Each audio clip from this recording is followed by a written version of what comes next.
kasi nahanap mo? Ah, hindi Ate Ning. Tinitignan ko lang yung mga mukha nila eh. Kasi makikita mo naman sa mukha kung sino yung gumagamit talaga nun. Pansinin mo kung sino yung mga parang guilty or iba yung mood.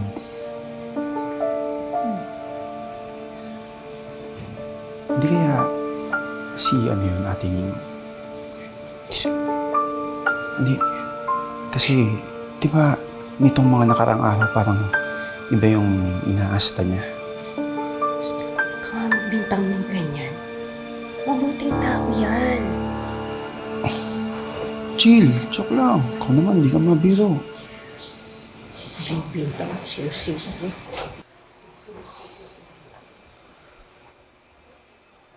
Magandang araw sa inyo lahat. Diretsahan na tayo. Meron tayong no drug policy sa hospital na to. And last night, we found 10 vials of morphine. Nagbigyan ko ng chance na aminin sa akin kung sino may-ari ng narcotics na yan. Pero hanggang ngayon, wala pa rin lumalapit sa akin. So you leave me with no choice. Everyone is required to submit to urine testing.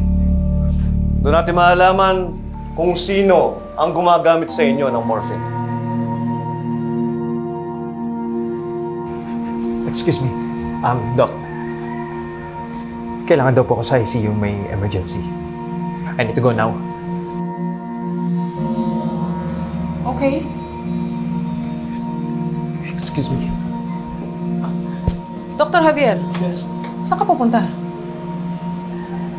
Sabi niyo po pwede ako pumunta sa ICU, may emergency. Right? What I meant was, pwede ka na naming unahin. Since may pasyente ka, mabilis lang naman to. Is there a problem, Doc?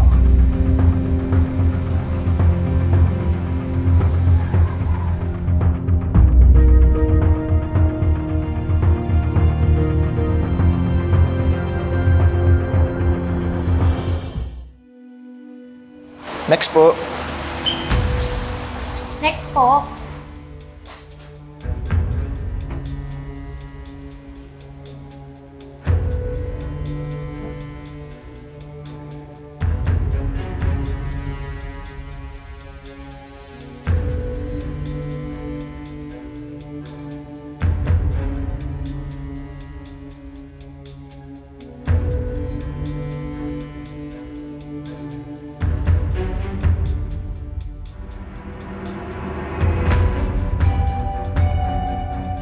Next po.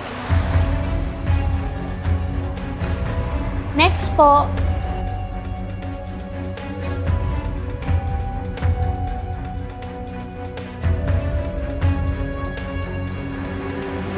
Ay, Dok. Pasensya na po, hindi po pwede isara. Naiilang kasi ako kapag may ibang tao, baka hindi ako makapag-CR. Ay, Dok, pasensya na po. SOP lang po talaga, hindi po pwede.